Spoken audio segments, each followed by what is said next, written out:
The jury has reached the verdict, and it is damning. This report of the Intergovernmental Panel on Climate Change is a litany of broken climate promises. It is a file of shame, cataloguing the empty pledges that put us firmly on track towards an unlivable world. We are on a fast track to climate disaster. Major cities underwater, unprecedented heat waves, terrifying storms, widespread water shortages, the extinction of 1 million species of plants and animals. And this is not fiction or exaggeration. It is what science tells us will result from our current energy policies. We are on a pathway to global warming of more than double the 1.5 degree limit agreed in Paris. Some government and business leaders are saying one thing but doing another. Simply put, they are lying. And the results will be catastrophic. This is a climate emergency. Climate scientists warn that we are already perilously close to tipping points that could lead to cascading and irreversible climate impacts. But high-emitting governments and corporations are not just turning a blind eye, they are adding fuel to the flames. They are choking our planet based on their vested interests and historic investments in fossil fuels, when cheaper, renewable solutions provide green jobs, energy security, and greater price stability. We left COP26 in Glasgow with a naive optimism based on new promises and commitments. But the main problem, the enormous growing emissions gap, was all but ignored. And the science is clear.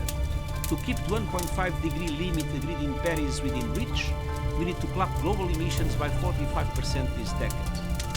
But current climate pledges would mean a 14% increase in emissions. And most major emitters are not taking the steps needed to fulfill even these inadequate promises. Climate activists are sometimes depicted as dangerous radicals. But the truly dangerous radicals are the countries that are increasing the production of fossil fuels. Investing in new fossil fuel infrastructure is moral and economic madness. Such investments will soon be stranded assets, a blot on the landscape, and a blight on investment portfolios. But it doesn't have to be this way. Today's report is focused on mitigation, cutting emissions. It sets out viable, financially sound options in every sector that can keep the possibility of limiting warming to 1.5 degrees alive.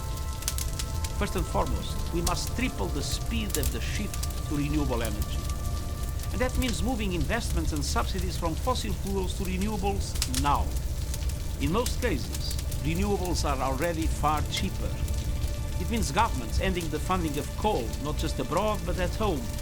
And it means climate coalitions made up of developed countries, multilateral development banks, private financial institutions, and corporations with adequate technologies supporting major emerging economies in making this shift. It means protecting forests and ecosystems as powerful climate solutions. It means rapid progress in reducing methane emissions. And it means implementing the pledges made in Paris and Glasgow.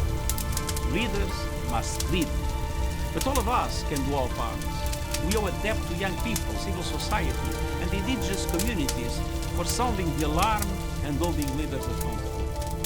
We need to build on their work to create a grassroots movement that cannot be ignored.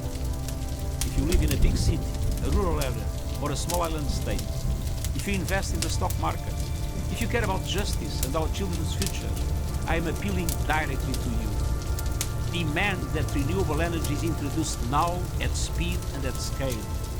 Demand an end to coal-fired power. Demand an end to all fossil fuel subsidies. Today's report comes at a time of global turbulence. Inequalities are at unprecedented levels. The recovery from the COVID-19 pandemic is scandalously uneven.